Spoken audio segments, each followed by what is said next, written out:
Well, welcome everyone. This is episode 5 of I Care About Books. I'm joined by two of my very favorite readers, Graham, our founder of booknotification.com, Vince, our entertainment editor at booknotification.com. And Vince, it was your pick this week. Oh my gosh, what a pick it was. Now, I don't know if either of you had to do this, but I actually had to figure out how to say Kurt's last name properly because I always feel terrible when I get it wrong. Vince, how would you say Kurt's last name?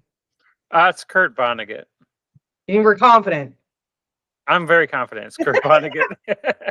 I'm actually the same, Kara. And 20 minutes ago, I was on Google searching how do you say his name, and I actually found a wrong website. Like, it was a YouTube video that was wrong. They pronounced it, and they actually spelled it out. They pronounced it with a B. It was Bargegot. So it was some kind of AI translation, possibly. But luckily, I double checked again because I didn't want to come on here and be like, "Wow, that was quite the book by Kurt Vonnegut," you know. Well, let's just remind everybody that this podcast is not brought to you by AI. These are three real life people who really read this book and have real thoughts about it. So, okay. So, of course, I got to preface very quickly. There are spoilers in the I Care About Books podcast. We have no problem talking about the themes, whether or not those be adult themes, which we'll get into with this book.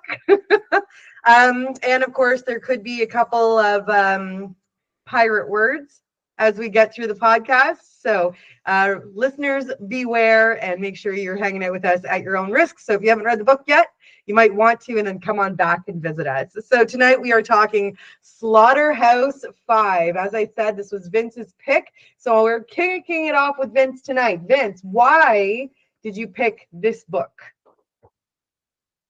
You know, this is one of those books that's always on, like the books you have to read before you die. And I read Breakfast of Champions when I was very young, and I don't remember it at all. But I always said, "Oh, but have you read this? Have you read this?" And I never had, and then finally, you know, I have this two great friends to read along with me, so I figured that would be the great pick to. You're talking about finally right? do that. Right? Oh yeah, of course. And my two neighbors. Of course.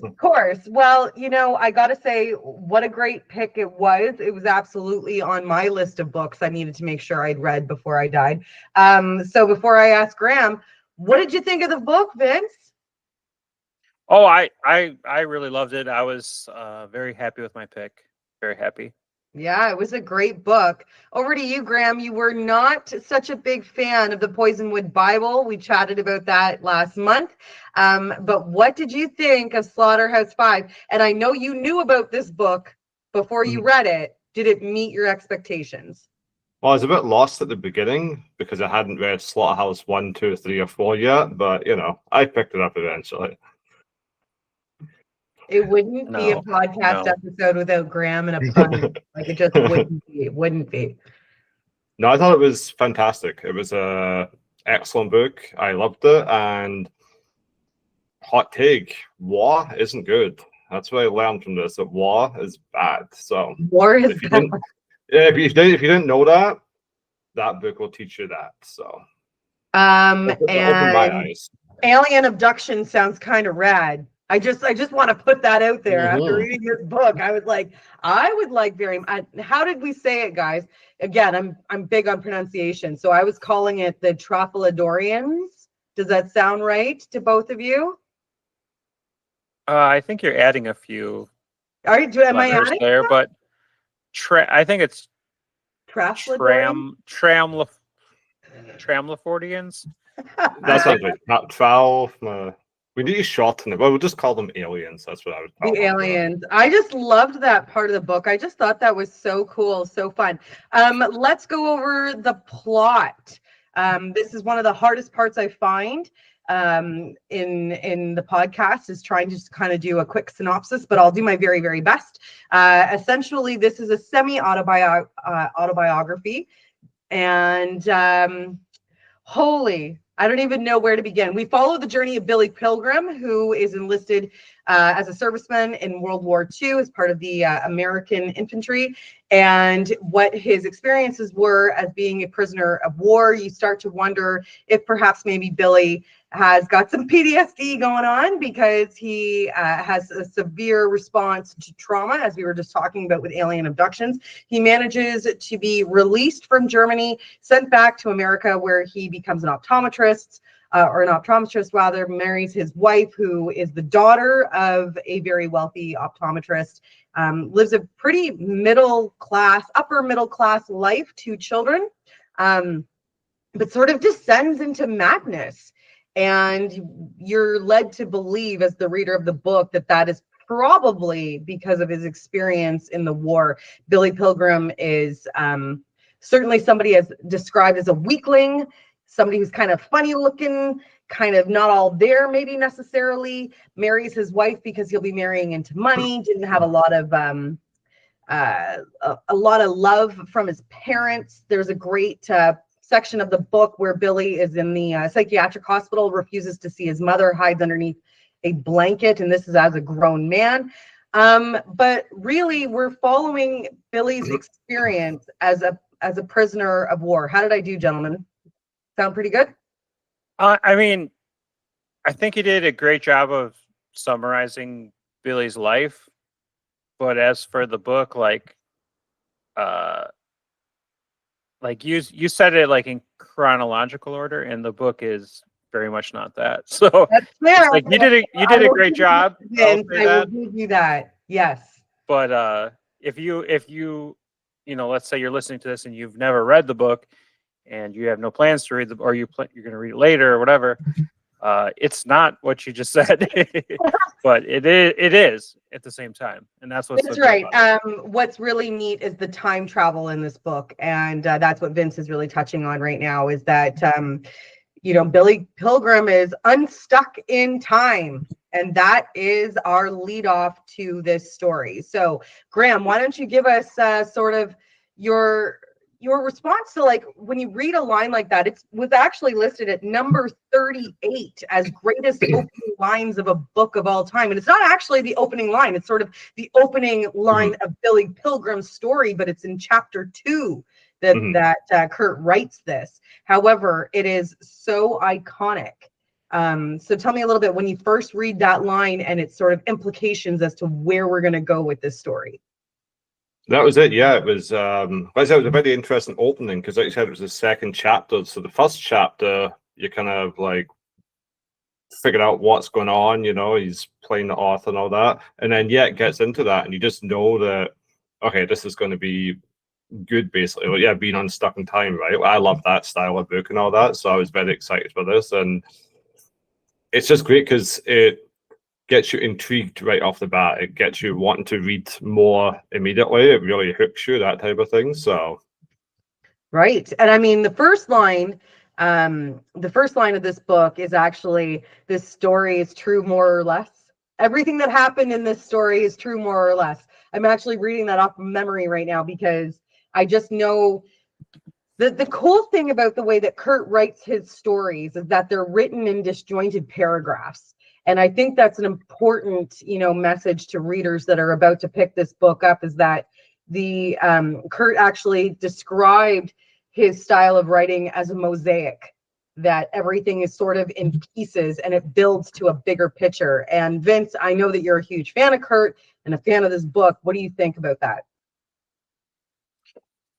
Yeah, I think it's great. I want to touch on just like that first chapter.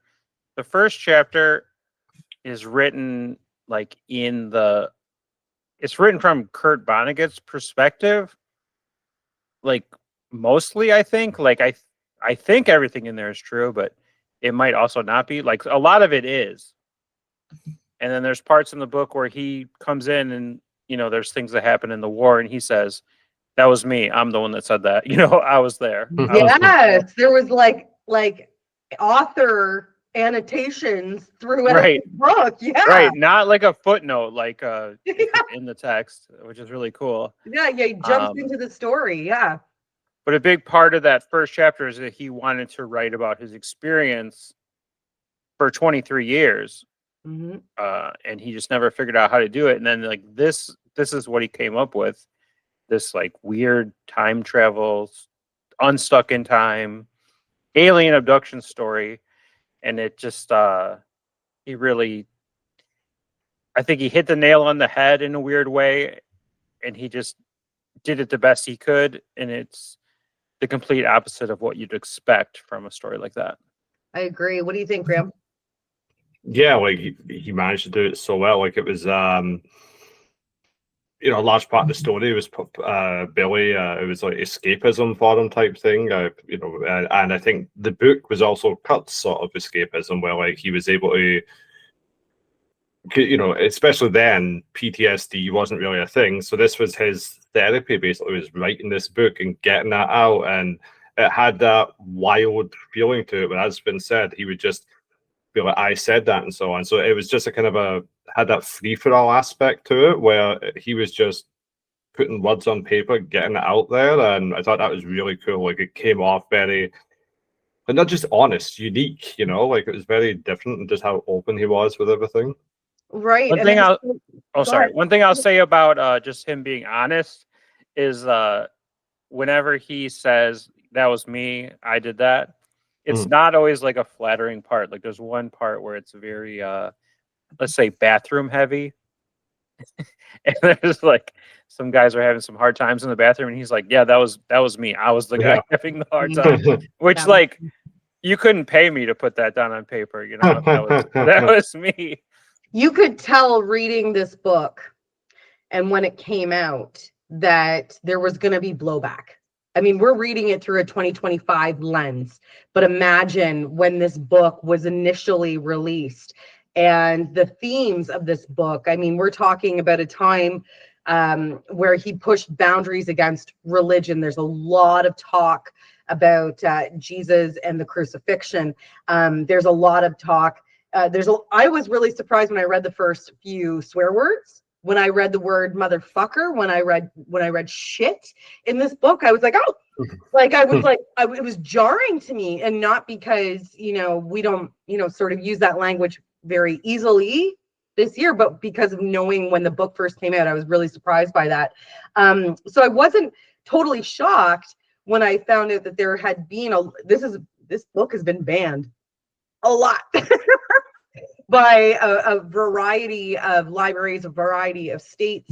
And I'm just not surprised. How does that sound? I'm just not surprised. I also read that his usage of homosexuality in the book was a major blowback and part of the reason why it was banned as well. So what do you guys think about that when you were reading it? I know, again, we're reading it through a 2025 lens. So to me, it was pretty tame comparatively, but imagine when this book is initially released and what it must have been like for initial readers of the book.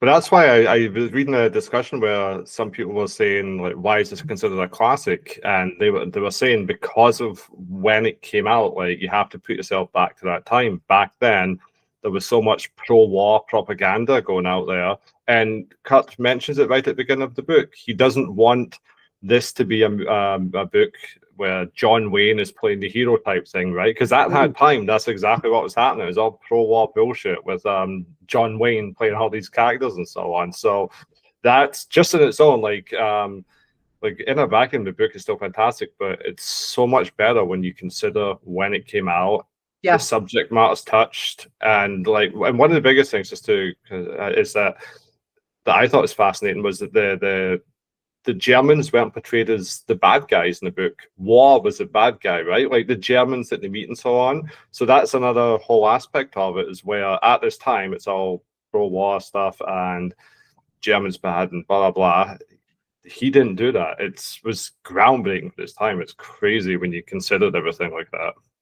What about you, Vince? Were you, when you read the book, you agree maybe that it's tame for 2025, but comparatively to when it was released? Yeah, like the language, and even when you just said like there's homosexual stuff. I couldn't remember what you're talking about. Like whatever it was, it went over my head. Like I didn't even think of it as like a thing. It's embarrassing that people want to ban this book. I think because the heart is so clearly in the right place with Yes. every word of this book. There's one part I wish I would have clipped it where it's where I think it's in the first chapter, where it's in his where he says, I told my sons never to get excited about like your enemies dying, or never get excited about people building weapons that kill your neighbor or whatever, something like that. And that's just one of those things you can't argue with.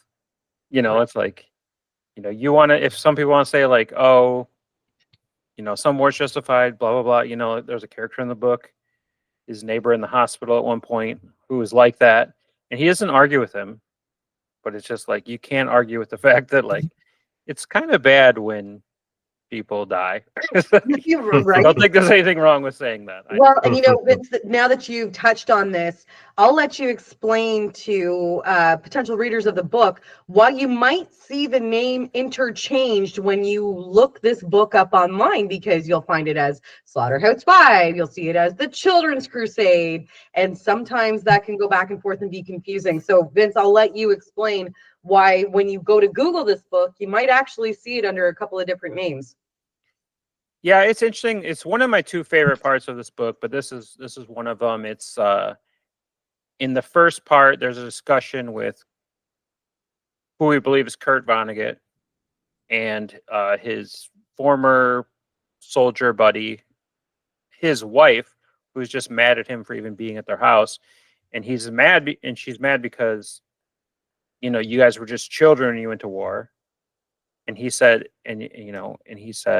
I won't write like a pro-war book, like I'm gonna write The Children's Crusade. That's what I'll call the book. And even when I was like getting this book, I saw copies that said Slaughterhouse 5 or The Children's Crusade, and I was like, is that a different book? I'm like, I want Slaughterhouse 5. Like I didn't know if that was a different book or not, but yeah, it's The Children's Crusade because a lot of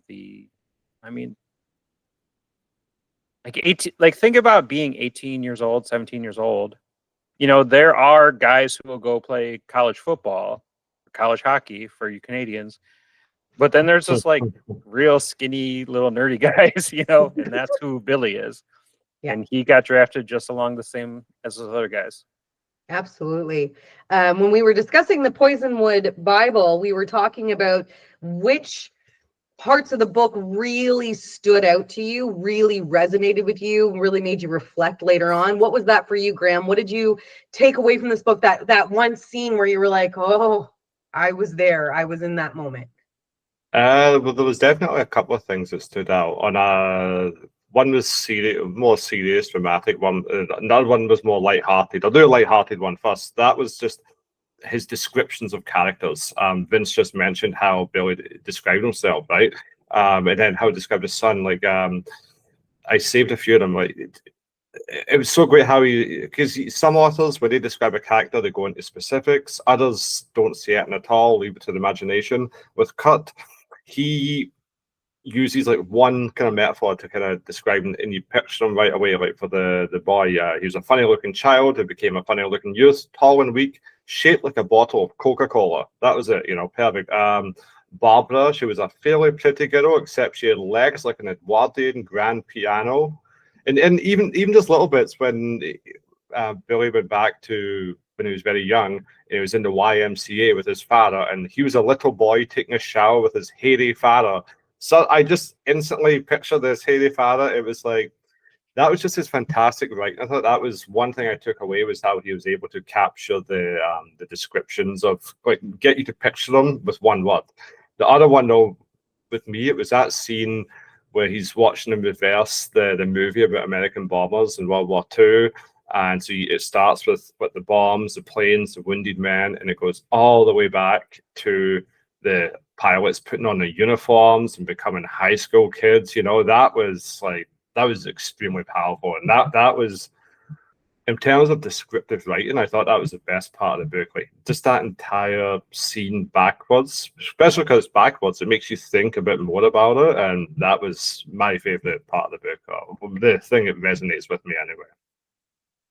I love that you brought up how well he describes his characters, because I would apply that to just about everything that he talks about in this book.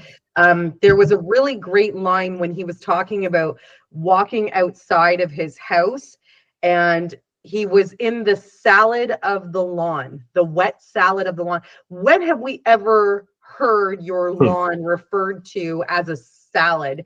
And leave it to Kurt to describe it in that fashion. I thought that was really cool. So I found myself really drawn to all of his descriptor words to really get across what he was trying to say. And that being said, there's a lot of commentary about Kurt's use of repetition. Now, I know I could get you guys to say it at the exact same time, but there is a phrase that repeats 106. I did not count. I found the stat online. 106 times online. What is it, Graham? So it goes. So it goes. He uses this so consistently throughout the book. When he's describing the feet, cold feet, as blue and ivory, he says it over and over and over and over again. And that is stylistic of Kurt. That is the way that he writes. That's become part of his signature. So, Vince, what about you? What really stood out for you in this book? I was going to say, actually, my favorite scene of this book was the same one Graham just mentioned, which is the movie in reverse, the war movie in reverse. And even Graham didn't even go far back enough. Like in the beginning of the way the movie would have began versus the way the in reverse, the way it would have ended was like they took the materials they made to make the bombs and they buried it deep in the ground where no one could ever find it. And it's like that was very powerful. But one thing that you just said, what did you just say? About So It Goes. You said it says 106 times that says. 106 He times. only writes So It Goes when someone dies. So that means that he wrote about 106 different people that died. And a lot more people than that died. And but even the repetition of that, it's like, when you hear that, it's, I don't know. For myself, that scene where he's at the Grand Canyon with his family, and because Graham, as you said, that PTSD wasn't really a thing that they spoke about when our vets were coming back from the war. The doctors, every time he'd go to the psych hospital or he'd need medication or he'd be having a nervous breakdown, they kept equating his problems with his childhood. Forget the war. They just kept going back to his father doing sink or swim at the YMCA pool, or when they had them on the ledge of the Grand Canyon looking in, and no matter how afraid he was, there's this scene where he's clinging to his mother because he doesn't want to look over the ridge of the Grand Canyon as a child, and then wets his pants. All of that really stood out to me because it was so fascinating, because it was almost as if he was trying to give the doctors validation. Like he was trying to say, okay, maybe the doctors are right. Maybe my parents really did screw me up. Maybe it wasn't really the war. And he keeps time traveling back and forth, like he's looking for validation from what he's being told is wrong with him. When in fact, the overall theme of this book is war is bad. War is bad, and it screws people up. Again, with readers that are going to read this book for the first time, Vince, what is Slaughterhouse-Five? So eventually they make their way to he becomes a prisoner of war, and he makes his way to Dresden, Germany, and to Slaughterhouse-Five, which is a former slaughterhouse for animals. But because the war's been going on so long, there hardly is any animals, and now they just put prisoners there. So he lived in Slaughterhouse-Five, and he had to remember it. Yeah. He had to remember it so much so Oh yeah, that and for when he had to go to work, he had to remember to go back. Go yeah, he home. had to go back to his address. So Graham, in reading this book, I mean, we talked about let's go all the way back to when we read The Women by Kristen Hanna. We found ourselves so compelled to read more about the Vietnamese War and what had happened in Vietnam because of that book inspiring us. How did you feel coming away from this? Did it make you feel like you needed to go and do a deep dive and research on various things that were read in the book? Yeah, I definitely read up more about the bombing stuff. I had the Wikipedia going earlier and so on, because yeah, actually I had to go a little bit through the book, because let's say I'm not a big buff on history of World War II and stuff, so I'm kind of like, okay, this is the topic of the book, I should read up about that and so on. But yeah, I read up about that. I didn't really read up. There wasn't anything else that stood out to me. But yeah, that's something where I think it's definitely worth reading about. Although Cut does a good job too of covering it and so on, and just how, as you read the book, they act like there's nothing going to happen there. It's such a safe city, and then of course that's the opposite, you know. So it's you don't really have to read about it before going into it because you get the gist of it. But it's definitely something worth reading about after the fact. And Graham, did you enjoy the ending? Because in my opinion, it didn't actually end. If I'm being honest about it, I feel like it just had to stop almost. Like it was like it could have gone on and on and on and on, but this was, Kurt deciding. Okay. Yeah, it felt good. That's good. it felt abrupt. It didn't feel like it's funny, okay, it didn't feel like a non-ending like some authors do, or it didn't feel like a cop-out ending the way No. Stephen King does a lot. It was more just it was just a kind of, it ended. That was it. And it was like, putty wheat over. And it's like, okay, I was I need I this was as a sound bit, Graham. I need you to do it again. Give me the sound that the bird makes. putty wheat. I think I nailed it. I think you did. That was actually that was an AI word I used for that. Actually, that wasn't coming out of my mouth. But no, that was it. It was a kind of, it's definitely the ending. Like, and it's almost like a somber ending. The way, like I said, it just kind of flows, and so it kind of hits more. I think it's more powerful, that type of thing. I actually think it's one of those endings where if you reread the book, it will hit you even more, just because just there was no grand conclusion. Nothing was, he wasn't fixed. There was no that. It was just ended. Yeah. So it was. I liked it. I liked the way it ended. What about you, Vince? What are your thoughts on the book and the way that it ended? Well, the one thing we really haven't talked about is that there's a part where he's abducted by aliens, and the aliens teach him that time is not linear. It's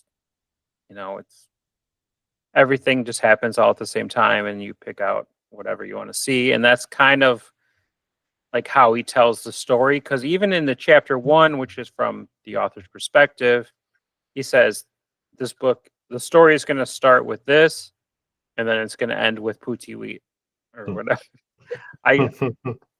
And that's what he does, and then Billy dies in like 75% of the way through the book. Like, you find out how he dies, or maybe you do, if you want to believe that. Like, that's kind of a question which that we haven't really covered, is like, did all that stuff really happen to him, because he sees his future. And I mean, if you just believe the book, it could be, or it could just be like a total coping mechanism. The whole thing could be a coping mechanism. But yeah, like, I think that in the beginning, Kurt Vonnegut says that the ending like doesn't matter. Like, here's how it starts, here's how it ends, and I don't think that's really the text. I think it's just like, this is the life, This is the life of Billy. Right. When Kurt was interviewed, he actually said, everything that I write is horseshit. And that's a quote from Kurt, which I thought was excellent, because he's so well known for the topic being, how do I explain this? Like, this dark humor that he uses and the satire that he uses in these very big thematic books where the nature of the story is massive and it's jarring, and yet he weaves this element of sort of humor, dark humor, noir, these sort of subtleties. And what do you think, Vince? Was it a great juxtaposition between it being a really dark story, but interwoven with all of these extra sort of, noir themes? Yeah, I was trying to explain it to my wife, Sam, earlier today, where I was like, he does not take himself seriously in his writing, but he's telling you the most serious thing that's ever happened. Yeah. He was like literally a witness to like low end 50,000 people dying, Yeah. and the way he tells you that and deals with it is very not serious, but it's also the most, it's very, it grabs your attention. Let's just say, like, he's not preaching to you, he's not lecturing you, he's just telling you what happened, and it's serious, and you listen because of the way he tells you. So it goes. Well, that movie scene we're talking about goes in reverse, right? It's a very serious thing, but then it ends with, I cut that part out. I didn't want to take away from the powerless, but it ends with back when Hitler was a baby. Like it kind of slips that humor line in and so on. So, and I do want to say it's kind of interesting. Like, it's funny what you said there about whether it's a coping mechanism or if it really happened. It was funny reading things about it earlier because I feel most people feel the same way, where it seems obvious it is just a coping mechanism and it's not actually happening. But no one actually wants to believe that. People want to believe this actually happens, he becomes unstuck and so on. And I think you do too, the way you said that, right? And it's like, that's what I think when you're reading it, a lot of it comes up during scenes where there's something going on in his war life, and that's when he kind of becomes unstuck. But you don't want to believe it's a coping mechanism. You want to believe this is actually really happening. He is unstuck in time, and he knows what's going to happen. All that, and yeah. And when you own your truth, right? I mean, that is why he had no issues writing the letters to the paper to be like, this is what's going on with me. Going to New York and looking for a television station to air his opinions, but finding a radio station who expel him partway through the program. That was like my favorite subtle line, that they were like, someone get rid of this guy. Yeah. Or going back to his own optometry practice and like spewing out all this stuff about alien abduction to a 12-year-old kid.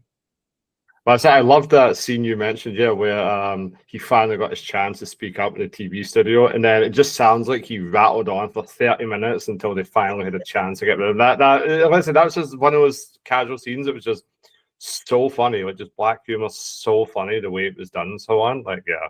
I have to mention this, Graham. I just noticed your shirt. You're wearing The Illustrated Man by Ray Bradbury, a book that my father gave me when I was 12 years old. And it's funny that you're wearing this tonight, because I was thinking of that book while I was reading this one, because if you've not read The Illustrated Man, really done in various passages and pieces, the same sort of concept, extraordinarily different, but thematic in the same sense. And I really felt that while I was reading this. And like we said, that's the beauty of this book. You never know where you're going.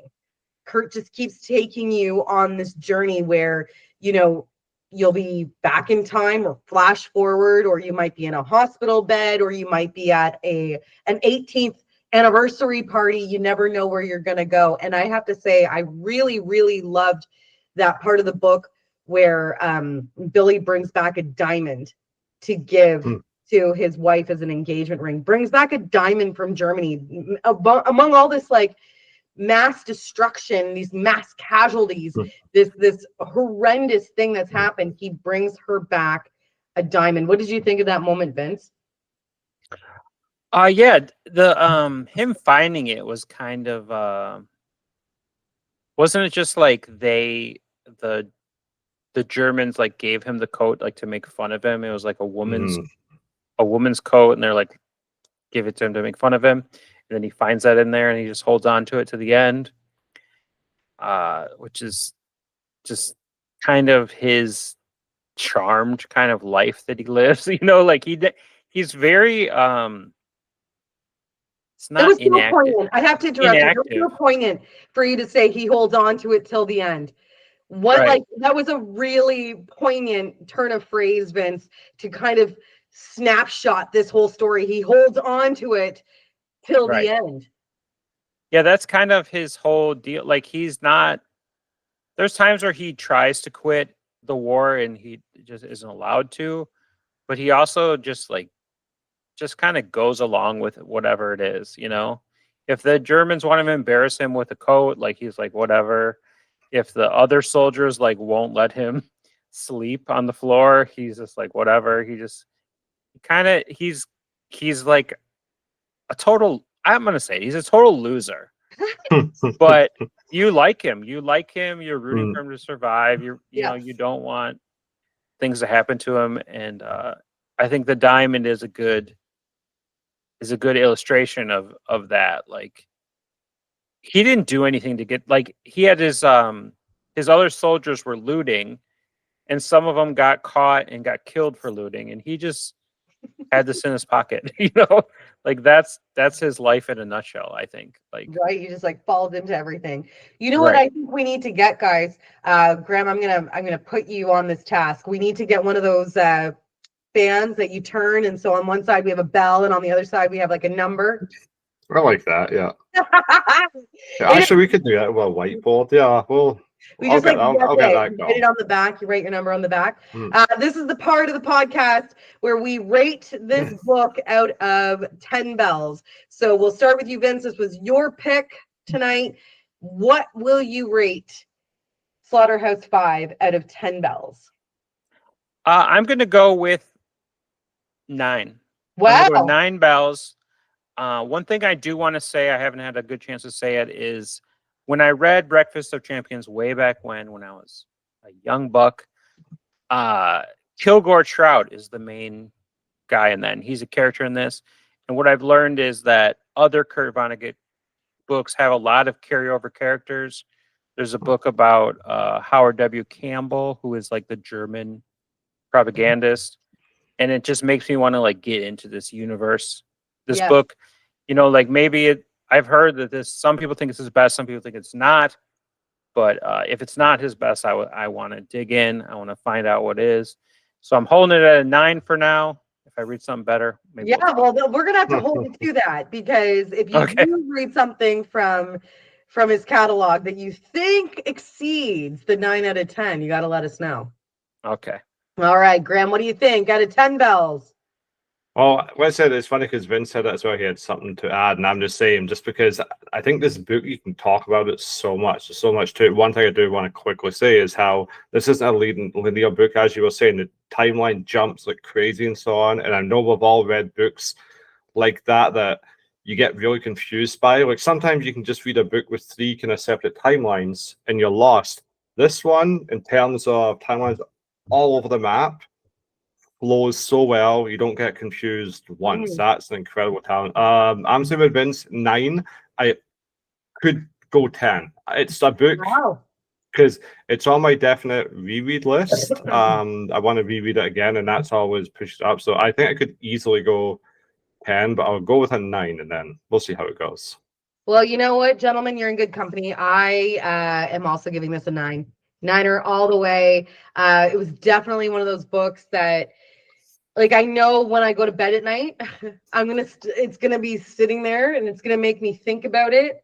And it was told in such a different perspective.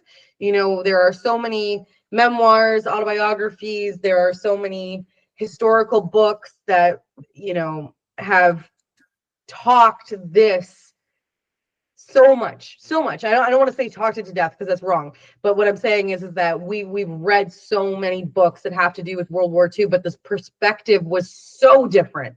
And I loved the way Kurt wrote this book. I thought it was so cool, and I could get behind it, and I never felt dulled by the book. Like, I kept wanting to read it. It was I guess for lack of a better cliche, it was a page turner.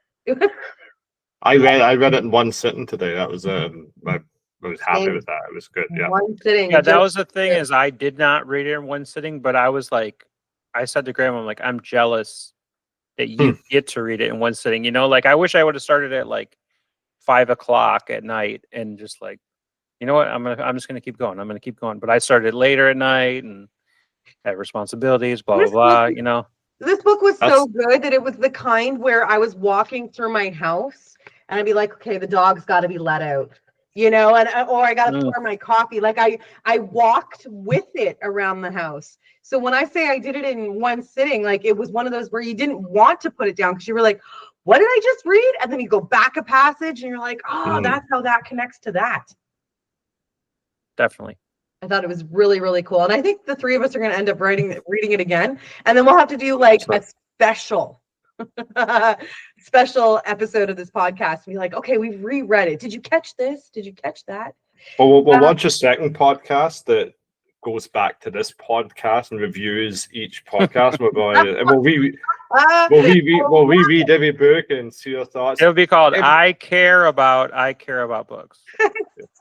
But just so you know, whenever we do the musical, whenever we do the Poisonwood Bible one, I'm sick that day, so I won't be able to do it. Get my hair washed, you know. So for our next podcast, Graham, we're throwing it back to you for our pick.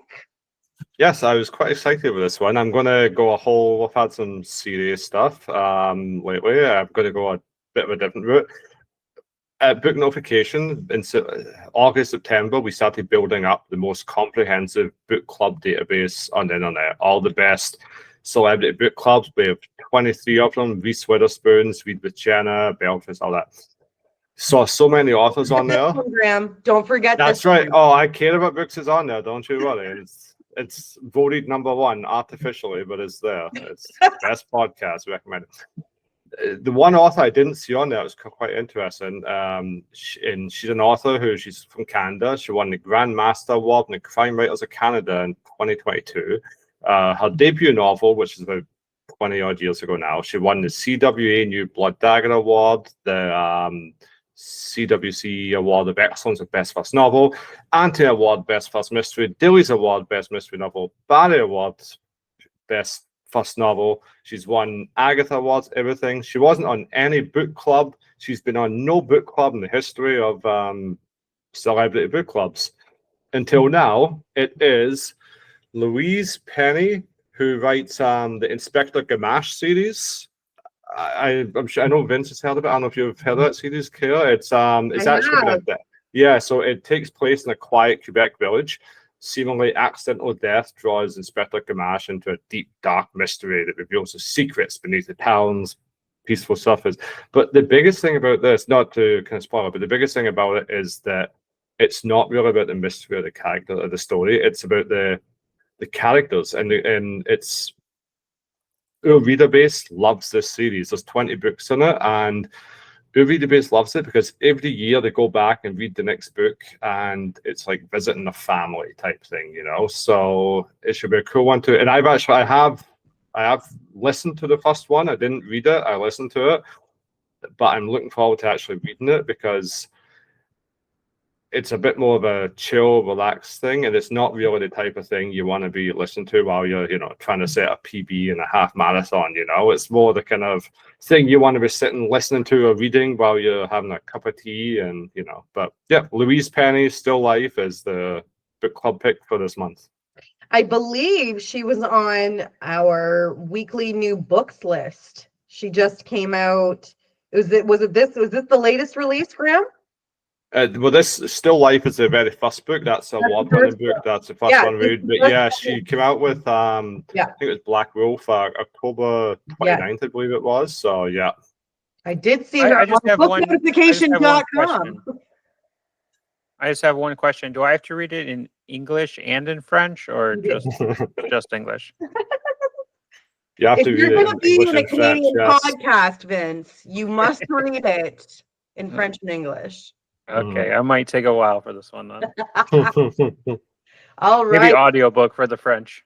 Super excited about that. So Louise Penny on our next challenge for the I Care About Books podcast. That'll be episode 6 coming out in December. As always, if you'd like to join the podcast, it's really simple to be a part of this book club. All you have to do is send us your thoughts, your vibes, your recommendations to care@booknotification.com, and then join us when we publish this out on our YouTube channel and online at booknotification.com.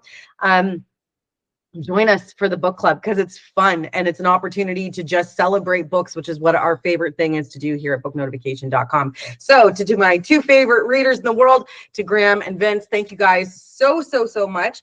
Vince, great pick with Slaughterhouse-Five. We'll be back in December after we've read Still Life by Louise Penny, her debut novel. And of course, you want to jump on over to booknotification.com, sign up, and get notified. Thanks, guys.